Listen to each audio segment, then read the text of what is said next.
Why inner child work is the missing piece in your confidence journey? But you've never really thought of that, have you? Or even thought about your inner child for that matter.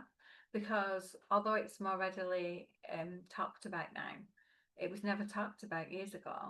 And people just thought it was how they were, you know? So today I want to talk about something that many women and men find surprising but life changing. And this is inner child work. Maybe you've heard the term, maybe it feels a little woo woo.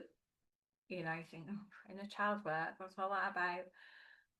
Or maybe you're just not sure how it connects to your confidence or your business. You know, you don't even have to be running a business. It could be that you lack confidence to say things in meetings or, you know, things at work where you don't actually step up and say something, and that could be down to your inner child. So I'm going to drop a truth bomb. Are you ready? So much of the self-doubt, fear, and hesitation you feel isn't really about what's happening now. It isn't about the here and now.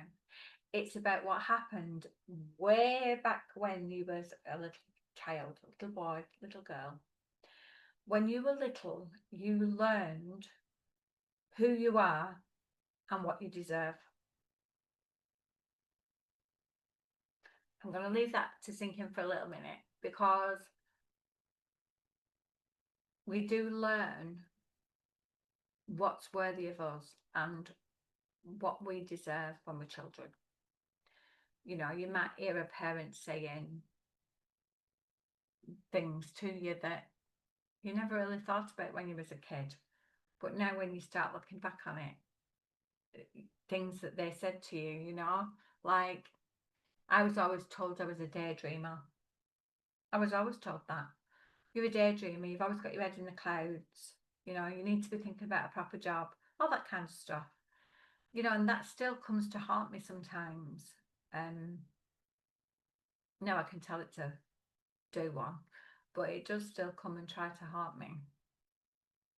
But for many women and men, because it'll happen to men as well, even though they probably won't talk about it, those early years come from messages like, don't be too loud, don't take up too much space, you're not good enough, children should be seen and not heard, get your head out of the clouds. And these become unconscious scripts running in the background of your mind and shaping how you show up as an adult. You know, things that your parents, you know, like I was always writing stories when I was a little girl. I used to write a lot of horror stories. Why horror, I don't know, but I did. And I used, when my mum was making tea, I used to go in the kitchen and I'd read her these stories. You know, and it'd be things like, oh yeah, that's very good, and you know, but it was very dismissive, and it made me feel like I was just being a pest and I was mithering people. And the way that that's come through into my business is not showing up and doing sales and stuff like that, purely because I always feel like I'm mithering people. And that comes from me being told this as a child, you know, and feeling like I was mithering my mum when she was busy.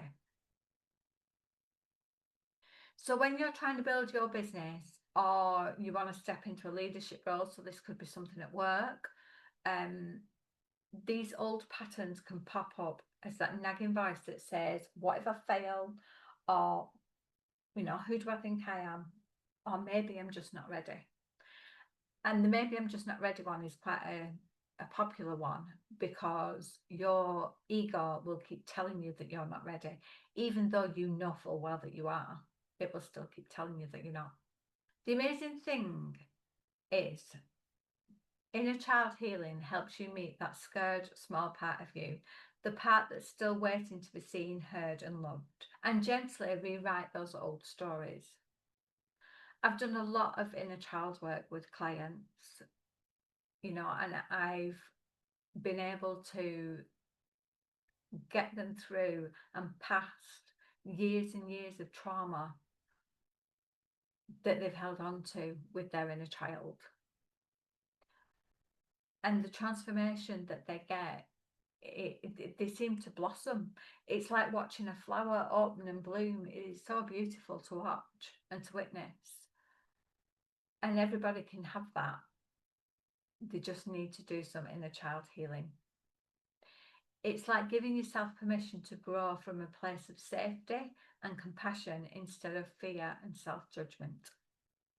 If you're feeling stuck or like, no matter what I do, the confidence just isn't lasting, inner child work might be the missing piece.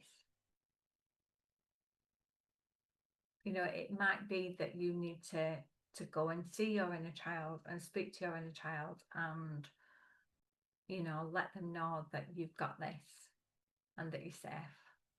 I've created a guided visualization to help you connect with your inner child and start the healing process. It's free and you can find it in the link below. And remember, healing your inner child isn't just therapy, it's reclaiming your power, and you are so worthy of that. So thanks for being with me today. I shall see you all again soon. Bye for now.